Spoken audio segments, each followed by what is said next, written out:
Next compass सर्वे में जो हमारा नेक्स्ट टॉपिक है वो है हमारा इंटीरियर या इंक्लूडेड एंगल। ठीक, तो बेसिकली इंटीरियर एंगल या इंटरनल एंगल या एक्सटर्नल एंगल ये होते क्या हैं? तो किसी भी स्टेशन पे फोर बियरिंग और बैक बियरिंग के बीच का जो एंगल होगा उसी को हम क्या बोल सकते हैं? इंटीरियर एंगल या इंक्लूडेड एंगल। ठीक है, इंक्लूडेड एंगल इंटरनल एंगल भी हो सकता है और एक्सटर्नल एंगल भी हो सकता है, लेकिन कोई भी एक्सटर्नल एंगल इंक्लूडेड एंगल हो ये ज़रूरी नहीं है ना।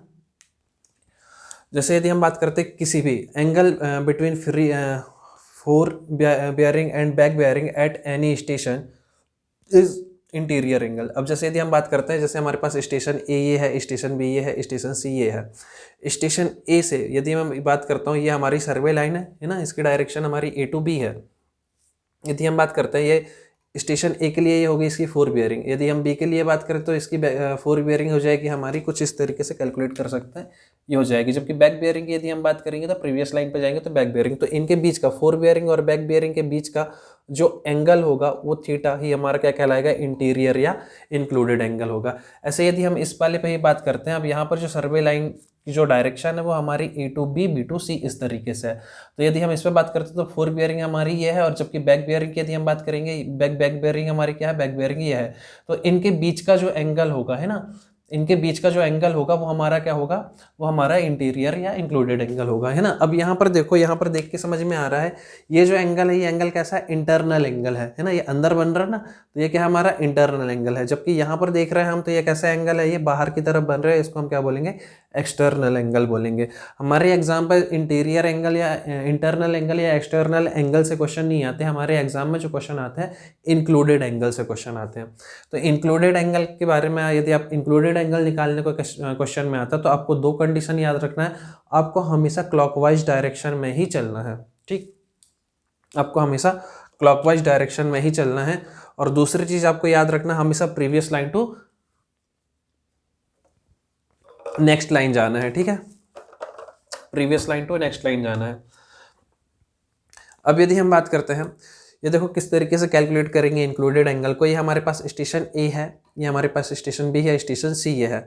ये हमारी क्या है? ये यदि हम बात करते हैं स्टेशन बी के लिए, तो स्टेशन बी के लिए प्रीवियस लाइन ये हो गई और इसके लिए जो नेक्स्ट लाइन हो गई वो ये हो गई। तो प्रीवियस लाइन से क्लॉकवाइज आओगे नेक्स्ट लाइन के लिए तो आपका ये एंगल बनेगा, तो ये एंगल क्या हो जाएगा? थीटा। और ये थीटा एंगल ही हमारा क्या है? Included angle. लेकिन यहाँ पर ये दिख रहा है एक्सटर्नल एंगल है ना, तो एक्सटर्नल एंगल इंक्लूडेड एंगल हो सकता है।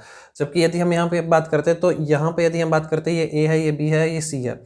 यहाँ से ए से बी ये प्रीवियस लाइन है, प्रीवियस लाइन से नेक्स्ट लाइन जाना क्लॉकवाइज डायरेक्शन, तो अब ये वाला एंगल नहीं बनेगा, अब बनेगा ये क्लॉकवाइज जाने पे ये एंगल। तो ये एंगल दिख रहा है, ये इंटरनल एंगल है। ये इंटरनल एंगल ही क्या है? हमारा एक्सक्लूडेड एंगल है। तो दो कंडीशन लगाई हमने। दो कंडीशन कौन कौन सी? हमेशा क्लॉकवाइज डायरेक्शन में जाना और previous line to next line जाना है, तो हमको क्या मिल जाएगा? इंक्लूडेड एंगल मिल जाएगा। अब हमने कंपास देखे थे, सर्वियर कंपास देखा था और प्रिज्मेटिक कंपास देखा था, है ना। तो हम एक एक से देख लेते हैं, इनका डिफरेंस एग्जाम में पूछ लेता, कंपास सर्वे और सर्वेयर कंपास के बारे में। प्रिज्मेटिक कंपास की यदि हम बात करते हैं, प्रिज्मेटिक कंपास तो आसानी से याद कर लेना, इसका लीस्ट काउंट बार बार एग्जाम में पूछता है। प्रिज्मेटिक कंपास में पी इस तरीके से बनाते हो तो इसकी ये वाली डंडी को आपको हटा देना है और इसको बना देना 3, है ना। तो ये हो जाएगा 30 मिनट। और यदि सर्वियर कंपास की बात करें, सर्वियर कंपास को इस तरीके से बनाता है, इस पर आगे एक लाइन खींच देना तो ये बन जाएगा आपका 15 मिनट। कुछ इस तरीके से इसका लिस्ट काउंट आपको याद हो जाएगा। ठीक, दूसरी चीज प्रिज्मेटिक कंपास जो है आपका 30 मिनट का इसका लिस्ट काउंट है, और इसका जो ये किस सिस्टम पर वर्क करता है? WCB सिस्टम पर वर्क करता है। अब जब ये WCB सिस्टम पर वर्क करता है तो आपको ये याद रखना पड़ेगा हमेशा साउथ डायरेक्शन, ये नॉर्थ साउथ ईस्ट वेस्ट, जो साउथ डायरेक्शन है, साउथ डायरेक्शन 0 डिग्री शो करता है ना कंपास में हमारे। जो वेस्ट डायरेक्शन है ये कितना 90 डिग्री शो करता है, ये 180 डिग्री शो करता है नॉर्थ डायरेक्शन, और ईस्ट जो है हमारा 270 डिग्री शो होता है वहाँ पर। ठीक है, मैग्नेटिक नीडल जो होती है हमारे प्रिज्मेटिक कंपास में मैग्नेटिक नीडल जो होती है ब्रॉड बार टाइप की होती है। हमारा ये ग्रेजुएटेड सर्कल कुछ इस तरीके से है, और इसमें जो नीडल होती है वो कुछ इस तरीके से, जो कि किसी प्रकार के इंडेक्स को शो नहीं कर रही। मतलब कहीं देखो ऐसे यदि ये कुछ इस तरीके से यदि ये होती तो ये डायरेक्शन बताती है कि यहाँ पर ये वाली वैल्यू आ रही है, लेकिन ये कुछ इस तरीके से हमारी, तो ये एक इंडेक्स की तरह काम नहीं करती है ये। ठीक, तो इस तरीके से इसको समझ लो। नेक्स्ट यदि हम बात करते हैं तो वही लिखा हुआ है, मैग्नेटिक नीडल ब्रॉड बार टाइप की होती है जिसके कारण ये इंडेक्स की प्रॉपर्टी को शो नहीं करती है। ग्रेजुएटेड सर्कल जो होता है अटैच्ड होता है किसके साथ, नीडल के साथ, है ना। तो ये ग्रेजुएटेड सर्कल नीडल के साथ ही अटैच्ड होता है, लेकिन बॉक्स के साथ अटैच नहीं होता। मतलब नीडल घूम रही है और ये हमारा ग्रेजुएटेड सर्कल घूम रहा है, लेकिन ये बॉक्स के साथ अटैच नहीं है, ठीक है। Graduated circle in needle does not move with box, ठीक है, बॉक्स के साथ मूव नहीं करते हैं। मैग्नेटिक बियरिंग टेकन, एक minute, graduated circle attached with, graduated circle attached with the needle, ठीक है, नॉट विथ बॉक्स, बॉक्स के साथ अटैच नहीं होती। ग्रेजुएट, हाँ, जब बॉक्स के साथ अटैच नहीं होती तो हम मूव कर सकते हैं, मूव नहीं कर। Graduated circle and needle, graduated circle और नीडल जो है does not move with box, box के साथ मूव नहीं करती। Magnetic bearing taken clockwise direction, है ना, क्लॉकवाइज डायरेक्शन में लेते हैं। हमने ये देखे थे, बियरिंग देखी थी हमने, तो बियरिंग देखी थी तो हमेशा ही कैसी होती है, WCB कैसा होता है, मतलब क्लॉकवाइज डायरेक्शन में होता है, तो वो आसानी से याद हो जाएगा। इसमें प्रिज्म यूज करते हैं क्योंकि ये प्रिज्मेटिक कंपास है। इस पर आपका हमेशा प्रिज्म के साथ kept eight I when, prism जो है हमेशा आई वेन पे लगा होता है। साइटिंग और यदि हम बात करते हैं ऑब्जर्वेशन, दोनों रीडिंग साइमल्टेनियसली ही चलती है, ठीक है। इस पर ट्राइपॉड स्टैंड आप चाहो तो यूज़ कर सकते हो, चाहो तो यूज़ न करो, है ना। तो आपकी इच्छा है, चाहो तो यूज़ कर सकते हो और चाहो तो आप यूज़ नहीं भी करोगे तो भी चलेगा, है ना। ज़रूरी नहीं है ट्राइपॉड स्टैंड प्रिज्मेटिक कंपास में। रीडिंग की यदि हम बात करते हैं तो रीडिंग जो इसमें मिलती है वो इन्वर्टेड मिलती है क्योंकि आप प्रिज्म से देख रहे होते हो, तो प्रिज्म से देख रहे होते क्योंकि आई वेन जहाँ पर है वहाँ पर प्रिज्म लगा हुआ है, तो उससे जो रीडिंग मिलती है वो इन्वर्टेड मिलती है। इन्वर्टेड का मतलब क्या है, डिफरेंट डायरेक्शन में मिलती है। नेक्स्ट यदि हम बात करते हैं सर्वेयर कंपास, तो इसका जस्ट उल्टा होता है। सर्वेयर कंपास ये किस सिस्टम पर वर्क करता है, क्यूबी सिस्टम पर वर्क करता है। इसका जो लीस्ट काउंट होता है वो 15 मिनट का होता है। मैग्नेटिक नीडल की यदि हम बात करते हैं तो इस पर कैसी होती है, मैग्नेटिक नीडल एज बार टाइप की होती है। एज बार टाइप की यदि होती है तो ये कुछ इस तरीके से एज, मतलब शार्प एज इस पर मिलती है, तो ये इंडेक्स की तरह बिहेव करता है, ठीक है। Graduated circle not attached with needle, जो इस पर जो ग्रेजुएटेड, जैसे इस पर ग्रेजुएटेड सर्कल था नीडल के साथ में अटैच था, लेकिन इस पर यदि हम बात करेंगे तो graduated circle not attached with needle but with box, जो ये ग्रेजुएटेड सर्कल है वो बॉक्स के साथ अटैच्ड है, अब इसके ऊपर मूव करेगी हमारी needle. Graduated circle and needle rotate with box, ठीक है। इस पर यदि हम बात करते हैं तो बहुत इंपॉर्टेंट क्वेश्चन है यहाँ पर।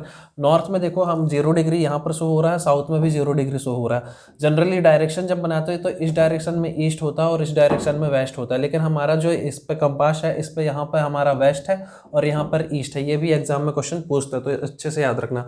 Magnetic bearing taken clockwise direction और एंटी क्लॉकवाइज डायरेक्शन दोनों में ले सकते हैं क्योंकि हमारा एक क्यूबी सिस्टम है।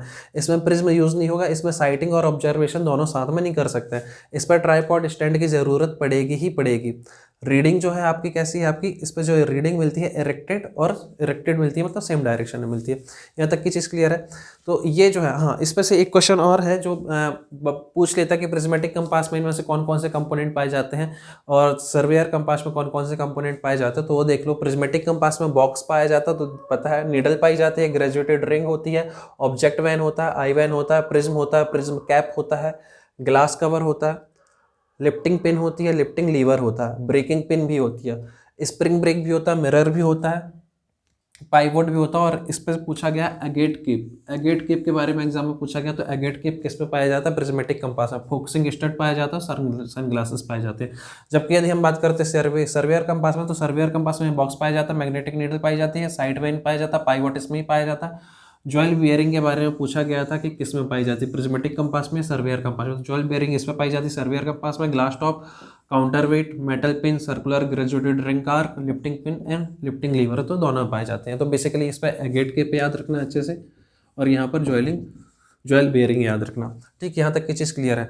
नेक्स्ट यदि हम बात करते हैं नोट में, हमारे पास एजीमुथ को मैं 2 बार डिस्कस कर चुका है। एजीमुथ होता क्या है, तो ये जो डायरेक्शन है, ये किसी भी डायरेक्शन के रिस्पेक्ट में angle measured clockwise from any reference meridian, ये रेफरेंस मेरिडियन हमने ये ले लिया। इसके रिस्पेक्ट में यदि आप कहीं से भी मेजर कर रहे हो, नॉर्थ साउथ डायरेक्शन आपने फिक्स कर लिया, उससे आप कोई भी एंगल मेजर कर रहे हो क्लॉकवाइज डायरेक्शन में, वो क्या कहलाएगा, आपका एजीमुथ कहलाएगा। टेम्परेरी एडजस्टमेंट ऑफ कंपास, यदि हम बात करते हैं कि आप कंपास को किस तरीके से एडजस्ट करते हो, तो सबसे पहले पहले यदि हम बात करते हैं सर्वेयर कंपास की, सर्वेयर कंपास में आपका मिरर होता है, उसमें आपका प्रिज्म नहीं होता। तो यदि हम बात करते हैं सबसे पहले तो आपको सेंटरिंग करनी है, फिर आपको लेवलिंग करनी है, ये होता है सर्वेयर कंपास में। लेकिन हमको पता है प्रिज्म कंपास में हमारे पास प्रिज्म भी होता है, तो प्रिज्म की फोकसिंग भी करनी होती है प्रिज्मेटिक कंपास में, ठीक है। उसके बाद कुछ पॉइंट है जो आपको याद होने चाहिए जो अभी तक पूछे गए हैं। जैसे जेकब स्टाफ की यदि हाइट पूछ ले आपसे एग्जाम में तो वो कितनी होती है, 1.8 मीटर की होती है। The limit of accuracy in compass survey is not greater than 5 minute. तो ये वाले पॉइंट कुछ ऐसे हैं जो कि आपको डायरेक्ट आपको फैक्ट के फॉर्म में याद रखने पड़ेंगे। यहाँ तक से ये पूरा समझ में आ गया होगा मेरे को लग रहा है। तो आपका इस तरीके से आपका कंपास सर्वे जो है पूरी तरीके से फिनिश हो गया। यदि वीडियो आपको पसंद आती है तो आप जरूर लाइक करें, शेयर करें, सब्सक्राइब करें। Okay, thank you.